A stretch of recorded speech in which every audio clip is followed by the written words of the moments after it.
jiru kanaan waan gaafannu sin qabnu kana mallee boodallee waan gaafannu qabnu maaliif waan sila uumaan jechuu qabdu akka gartee aadaa Oromootis akka aadaa Oromootis jenna malee gaafii maaliif qaama gartee as keessatti miidhamee san dhagaatiin jiraa jechuudha. Ati immoo nama erga wanni kun rakkoon tun uumamterraa waliin jiru sirriitti gadi fageenyaan beeku beeka. Amma haasa'ii ijoolleetii fi beeki kadhalaadhaa caallee duugeessuun hin ta'u. Amma wanni tun ijoollumaallee ni qabdi.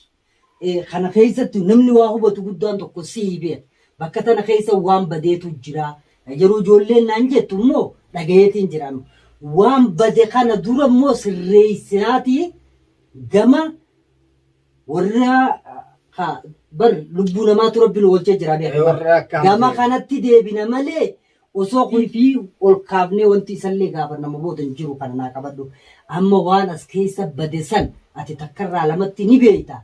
Akka waan kana hunda qulqulleessaa waliin naqaa irra dibaan beeku booda si dhiba janii beeka. Akka irra dibaan duraan taane waan kana keessaa baasaa gartee qulqullummaadhaan waan kana fin haasa'uu irra jirrus beeka haasaa bultiitii beeka. Haasaa gulantaati. Gulantaan ammoo eenyuuf hunduma keenyaafuu magantaa miiree.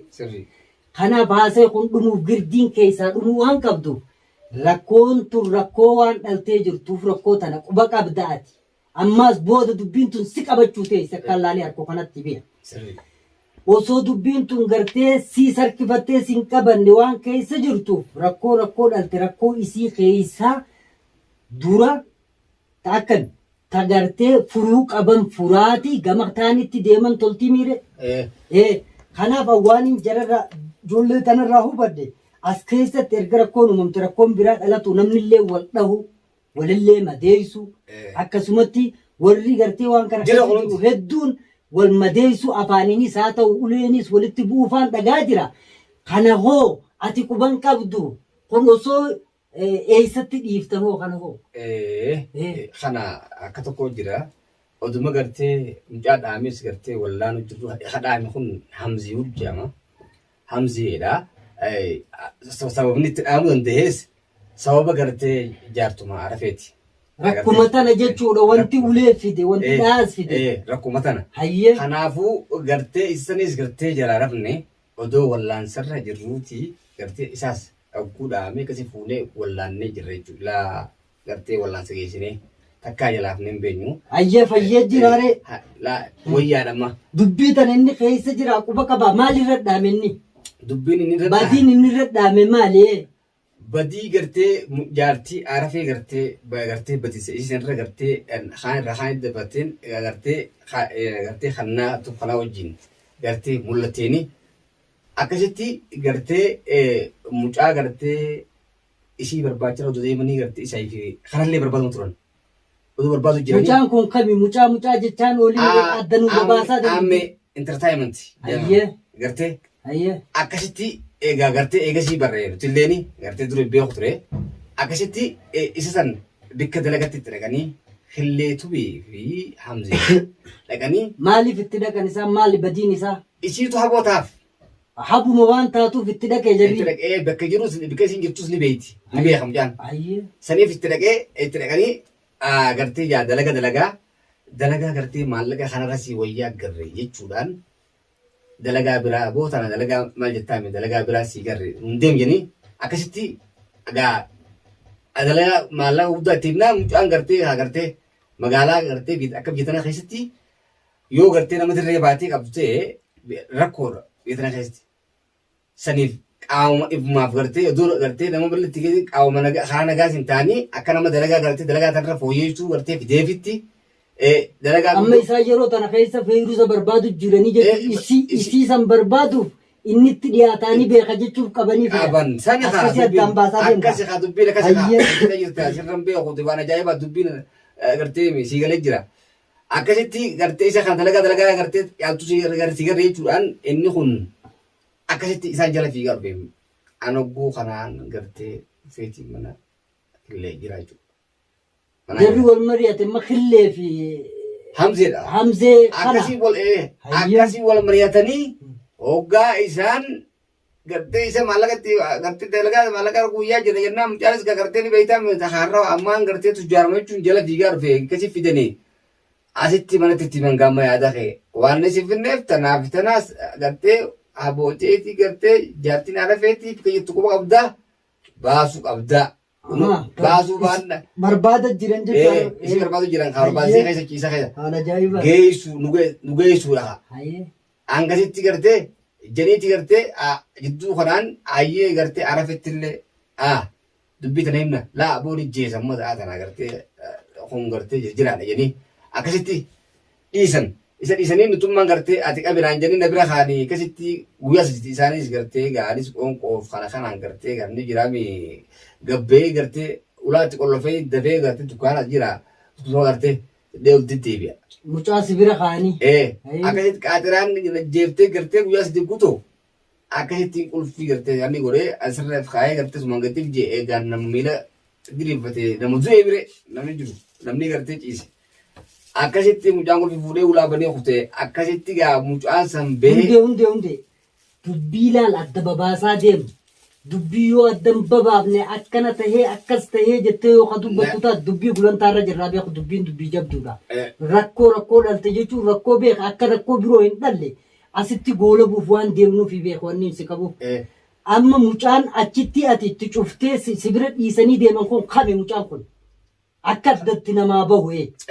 Mucaan siinjuu kun ka isiin habootaatu kana. Ka habootaatuuf kana achitti achuma dhiiftee biraa deemte. La biraan deemne mucaa gartee mana fidaniitiin eeginaan janiitiin guyyaa sadii bira jiraan jee. Bira turte. Bira tureetiin gartee rafeetiin akkasii mucaan kun gartee anaa rafe garraan qulfiin gartee hoboo garteetti fannisee jira achirraa na baasee suutatti ulaa bahee kuteen siin jee akkasitti sanboodarra deebee isii bira dhaquudhaan si galama. Ayyee. Isii bira gudhaqe gartee gumaasanii kafaladha akkamitti ilmoo teenya akkas godhan jechuudhaan. Gartee jazaa kafal jettee unoo tokko kanuma kaayi gartee kanuma kana inni nama guurratee ammaan tanaan gumaa keessii kafala jee gartee xarrak jee haa sarratti hamzeewuni gartee duraanuu wajjin barbaadu xillee hamzeewunis walii barbaadu jiranii ani asa qabee bire numa hundi barbaadu jira jechuu lafa darbuudhaaf tokko keessa akkasitti isaan gaa tokko barbaanne kaaniin barbaadatti odoo tokko barbaadanii sa harkatanii ka harkatan akkasiin lafa darbanii. Waan mucaa sanii dheefi inni dhahamee jechuudha. Inni dhahame. Ayyeemma mucaan sanoo eessa jira? Mucaan viidiyoon laalee isuma jalattiin laalee feerusuma jalattiin laalee kunoo mucaan baadiyyaa addaa tana keessa jira. Biyya dinnicha mucaan sanis baadiyyaa jira jechuudha. Baadiyyaa ishee. Ayyee jarriree duraan ka'umsarratti waan kana isin waliin feerusaa barbaaduuf hanga sanitti namallee qabee manallee nama hidheeqa teessise sanarra eessa jiran? Eessatti hafan. Eewwa.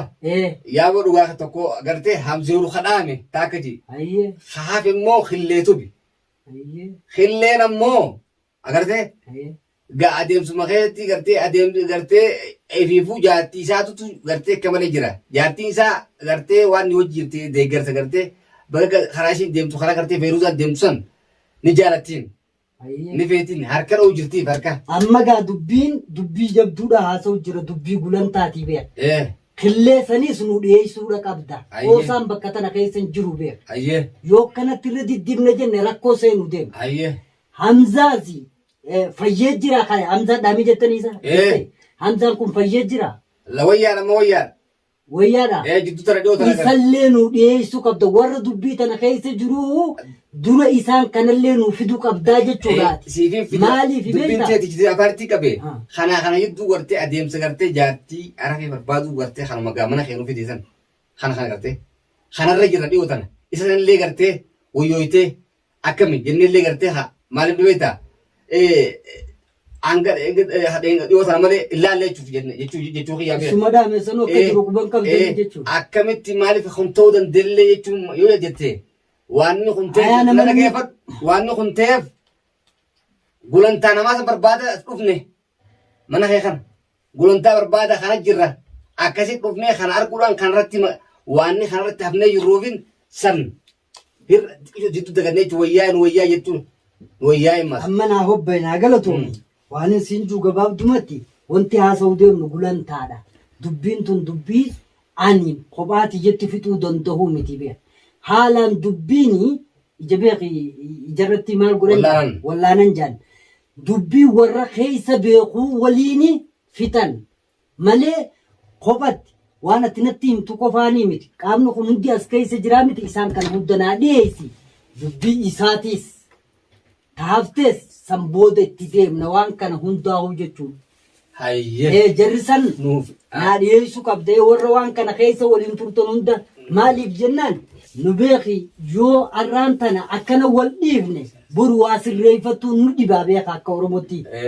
Warri kun warra waan kana rakkoon dhuftuu quba qabdu rakkoo saniifuu dirmate rakkoo dirmate kana keessatti wallaalummaan isaa ta'uu haala miira keessa galuus namni jalaa bade beeku waa hedduu dalaga lubbuun silaas keessa bahuu dandeenya rabbiin obbaasee jira waan kana hundaa'uu ta'e kana hundaa'uu warra raawwate kana ammoo dubbii tana hin xumurre akkasuma dhiisanii karaa san buutee dhabuuni akka Oromootti isaan sanillee waan gaafannus ni qabaa beekan sii gala laadhaa miti boo har'a beeka irra diddibuu walii deemuun hin jiru beeka osoo laa jettaniiti waan biraa dhaltanii jirtanii beeka silaa rakkoo dhuftee hoggaas furamtee rakkoon biroo nutti hin dhuftu waldhahinsinii fi dilli deeme kunii fi osoo ajjeechaallee taate har'aan tana wanti maasonyo kun hin jirtu tadu'aa haasa'u jirraa beeka.